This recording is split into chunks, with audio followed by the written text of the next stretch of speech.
Salam alaikum wa rahmatullah. Dans cette vidéo, on va démontrer le théorème de Wilson. Donc l'énoncé aura P est un nombre premier équivalent à P-1 factoriel et congru à moins 1 modulo P.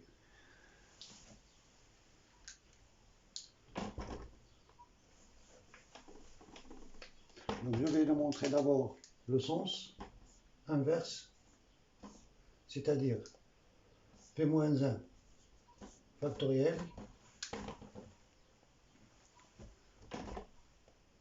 plus 1 est congru à 0 modulo P implique P premier. P est premier. Procédons par l'absurde. Donc, on suppose que P est composé.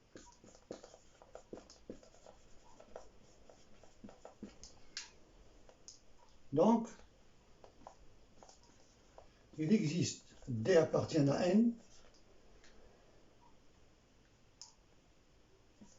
tel que D divise P, et D strictement supérieur à 1, strictement inférieur à P. C'est-à-dire D supérieur ou égal à 2, inférieur ou égal à P-1. Donc, D divise P-1 factoriel.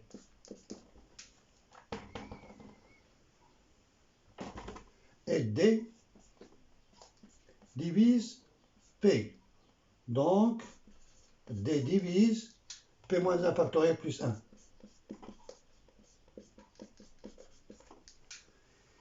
Donc, D divise P-1 factoriel et D divise P-1 factoriel plus 1. Donc, D divise 1.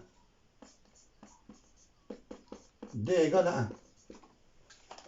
Et on a supposé que D supérieur ou égal à 2, D est supérieur ou égal à 2, donc impossible. Maintenant, il y a la contradiction.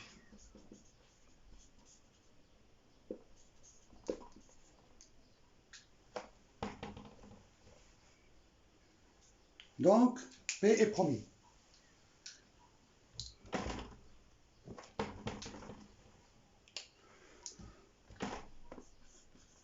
Donc, P est premier.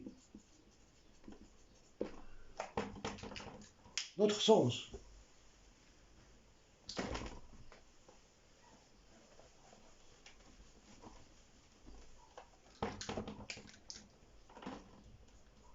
L'autre sens, P est premier, implique P-1 factoriel est congru à moins 1 modulo P.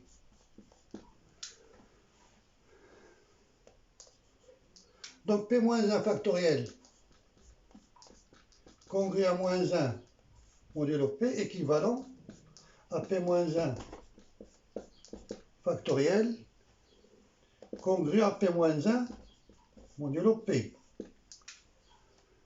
équivalent à P-1 factoriel moins P-1 congru à 0 modulo P.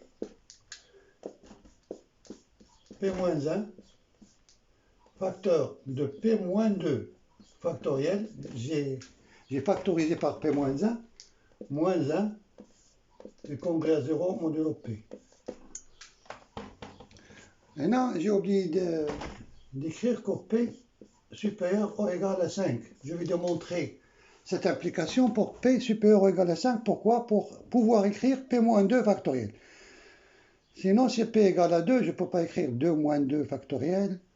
Ou pour 3, ça n'a pas de sens. Non, pour P égale à 2 et P égale à 3, on peut vérifier facilement le théorème de Wilson. Donc le théorème de Wilson est vérifié pour P égale à 2 et P égale à 3. Donc je vais la démontrer pour P supérieur ou égal à 5.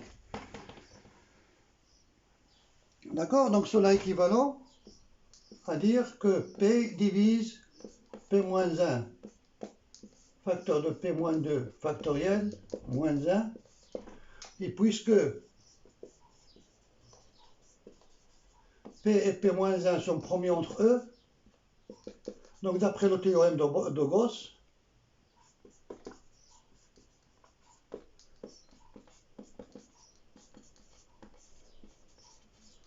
P divise P moins 2 factoriel moins 1. C'est-à-dire, cela équivaut à dire que P moins 2 factoriel est congru à 1 modulo P. Donc, c'est ce qu'il faut démontrer. Si on démontre que P-2 factoriel est congru à 1 modulo P, c'est fini.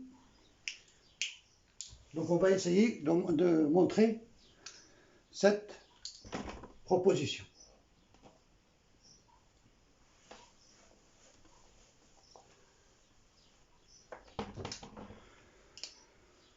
Donc, soit à l'ensemble, j'oppose à l'ensemble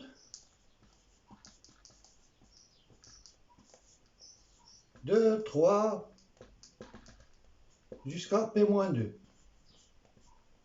Qu'on peut écrire avec une autre notation de P-2.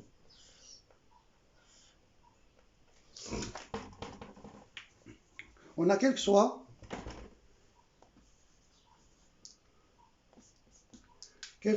A appartient à A, il existe U appartient à N. On va démontrer cette proposition telle que AU est congru à 1 modulo P. Pourquoi? On a, quel que soit A, démonstration, quel que soit A appartient à A est promis avec P. Donc d'après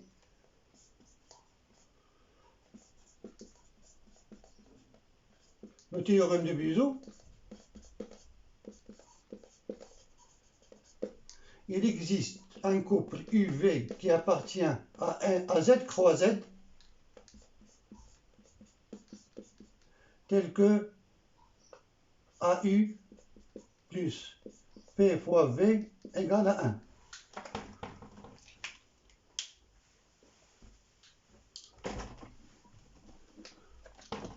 Donc, AU équivalent à dire que AU est congru à 1 modulo P.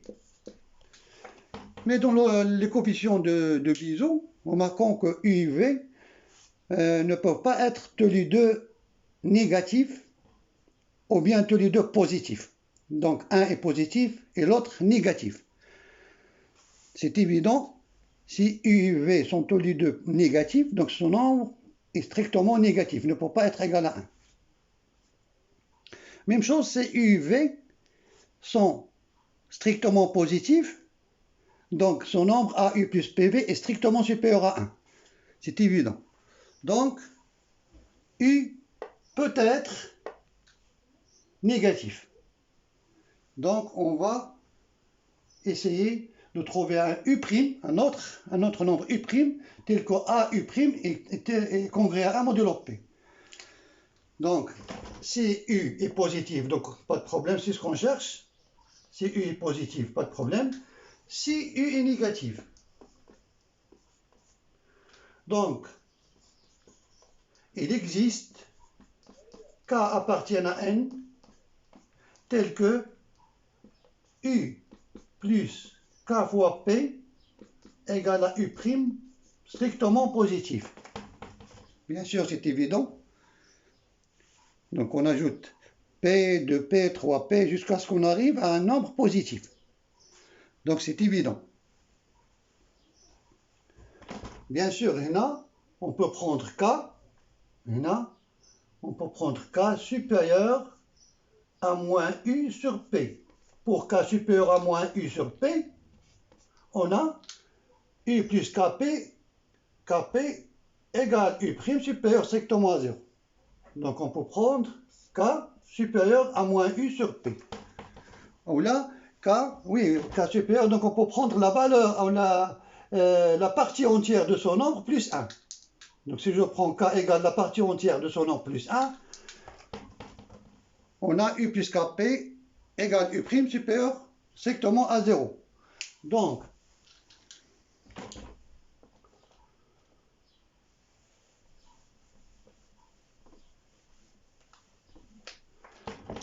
on a A, U.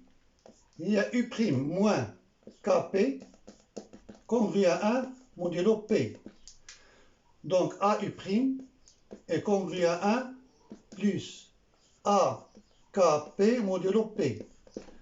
Donc AU' est congru à 1 modulo P et U' est strictement positif. Donc on a bien démontré l'existence d'un U strictement positif qui appartient à n étoile, tel que AU' est congru à 1 modulo P.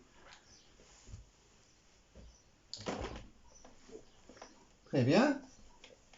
Donc on peut écrire maintenant que quel que soit A appartient à A, il existe U appartient à n étoile, tel que AU est congru à 1 modulo P.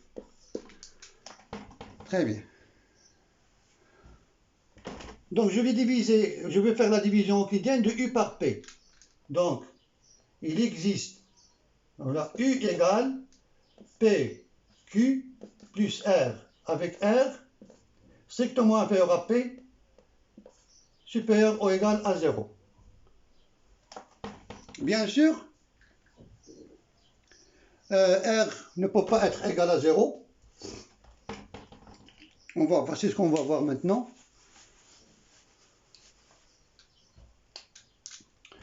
Donc, je peux écrire A, facteur de PQ plus R, congru à 1 modulo P.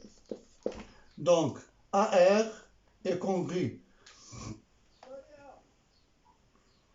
à 1 moins APQ modulo P. Donc, AR congru à 1 modulo P.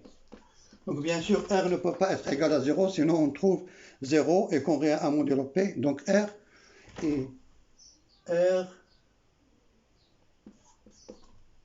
différent de 0. Donc, on a R supérieur ou égal à 1, inférieur ou égal à P moins 1.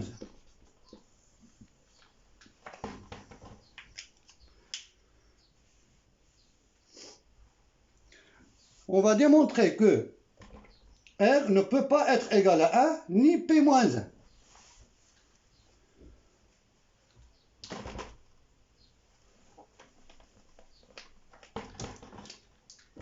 Si R égale à 1, alors on a R, si R égale, on a A est congru à 1 modulo P. Cela est impossible car A moins 1 appartient, impossible, oui, impossible, car cela signifie que P divise A moins 1. Alors A moins 1 appartient à l'ensemble 1, 2 jusqu'à P moins 3. Impossible. Car P divise A moins 1 et A moins 1 appartient à l'ensemble 1, 2, 3 jusqu'à P moins 3. Impossible, sinon ils sont premiers avec P. Donc impossible.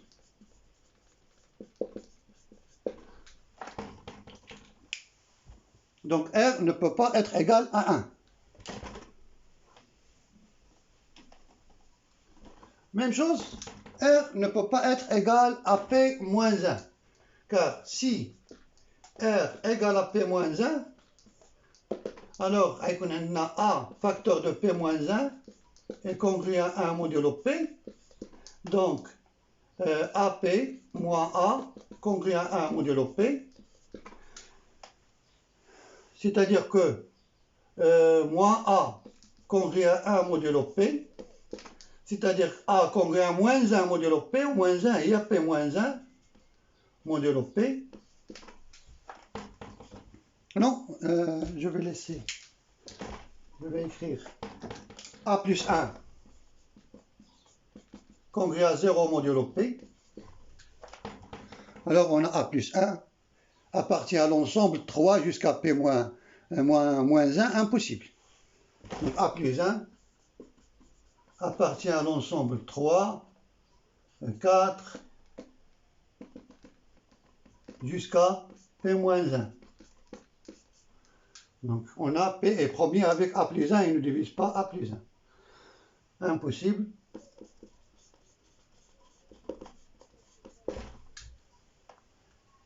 Car A plus 1 appartient à cet ensemble. Donc, on a bien démontré que, quel que soit... Donc, on a démontré que, quel que soit A appartient à l'ensemble A, il existe un B qui appartient à l'ensemble A, tel que A ou avec B différent, oui, avec B différent de A,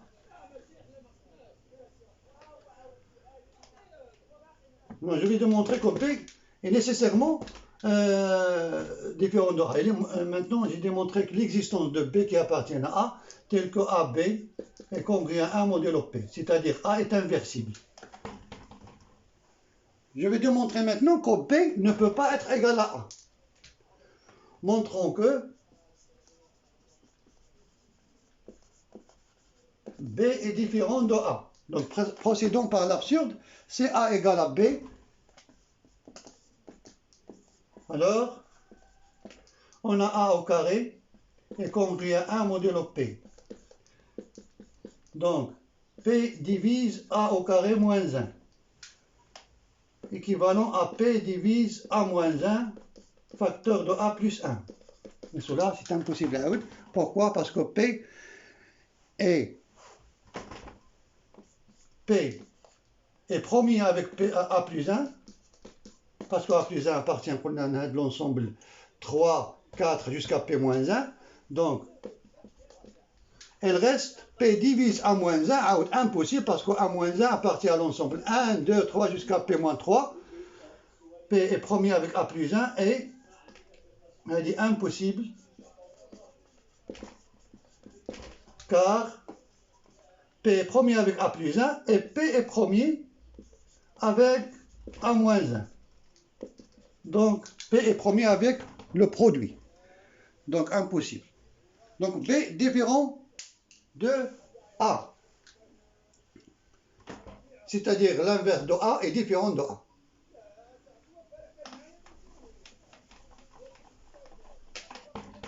Donc, on a bien démontré à Aoud que, quel que soit A,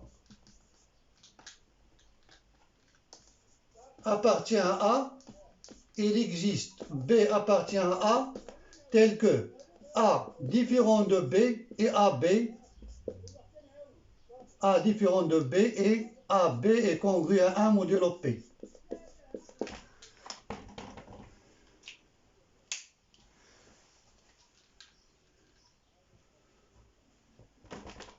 Très bien, donc les éléments de A sont inversibles. Les éléments de A sont inversibles. Quel que soit A appartienne à A, il existe B qui appartient à A, tel que A différent de B, et B est l'inverse de A. C'est-à-dire AB est congru à 1 modulo P. Montrons que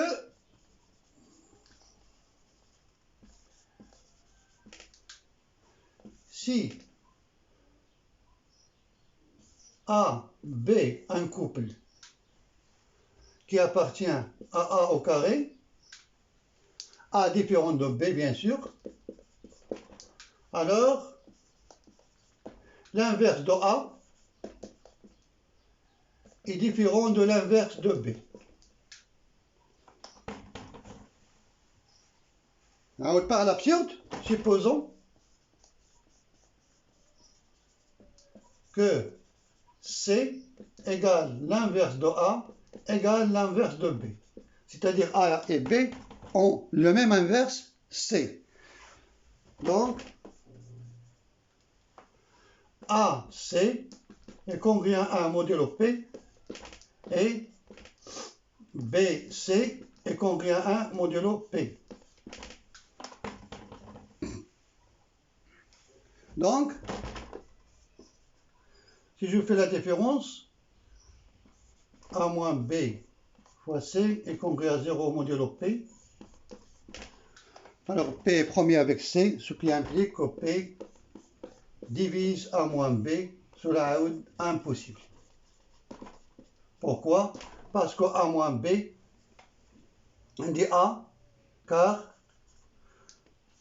A compris entre 2 et P moins 2, moins B est compris entre moins P moins 2 et moins 2. Donc si je fais la somme, je trouve A moins B est compris entre moins P plus 4, oui, moins P plus 4, donc moins P moins 4 et P moins 4. Impossible. Donc les éléments de cet intervalle sont premiers avec P.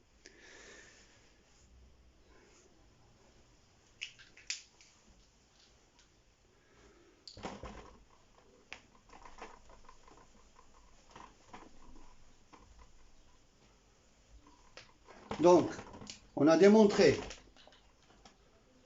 que quel que soit AB appartient à A au carré, A moins A différent de B implique A moins 1 différent de B moins 1.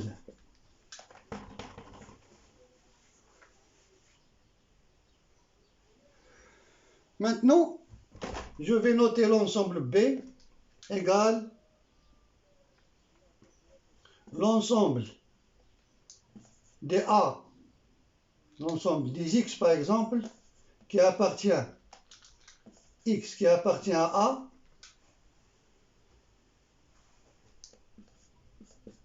et X moins 1 n'appartient pas à A. Et je vais noter C, l'ensemble dit X moins 1 qui appartient à A,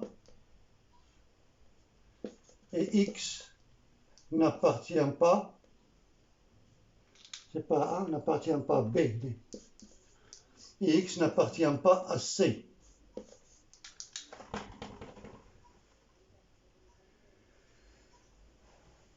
Donc, j'ai construit une partition de l'ensemble A. Donc, on a bien A égale à B union C. Et bien sûr, B inter C égale à l'ensemble vide. Car il y a l'ensemble des inverses, il y a l'ensemble de B. Et B inter C égale l'ensemble vide. Bien sûr, il ne peut pas y avoir un élément qui est là, il connaît. Ça prend. Un élément qui appartient à C, on peut vérifier facilement. Chaque élément de C n'appartient pas à B. Donc, c'est une partition de l'ensemble A. Donc,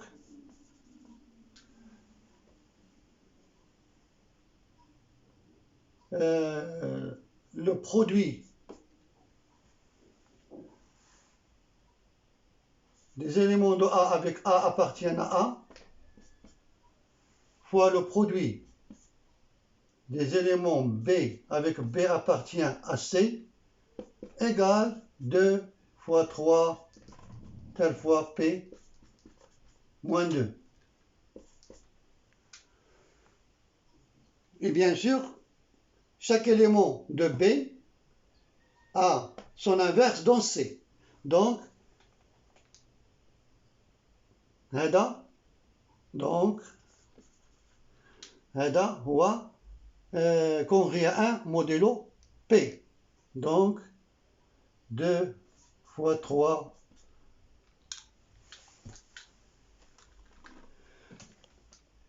le produit des éléments de A fois le produit des éléments de C est congrue à 1 modulo P. Donc, P-2 factoriel est congrue à 1 modulo P Et c'est ce qu'il faut démontrer. C'est le résultat qu'on cherche.